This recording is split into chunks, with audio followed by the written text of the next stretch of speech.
നിൽക്കേ ശിവൻകുട്ടിനെ പോരാ പോരാ. അച്ഛനെ അപ്പനും മക്കളും അനിയന്മാരും എല്ലാവരും ഇവിടെ ഉണ്ട്. നല്ല അടാറ് പഞ്ഞിക്കടലായിരിക്കണം, സ്മൂത്തായിരിക്കണം, വിടവുണ്ടാകരുത്, നടക്കാൻ പറ്റും. കോടതി കൂട്ടിക്കയറ്റി നിർത്തുമ്പോൾ സുന്ദരന്മാരായിരിക്കണം. പിന്നെ സ്വാമി പണിക്കിറങ്ങി അയ്യപ്പ കോപം വരുത്തി വെക്കണ്ട, ചുമ്മാതെ നോക്കി നിന്നേച്ചാ മതി കേട്ടാ.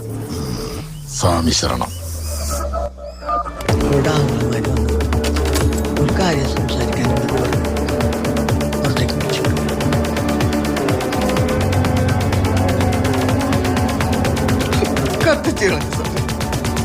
ആ ചമ്മിക്കോ.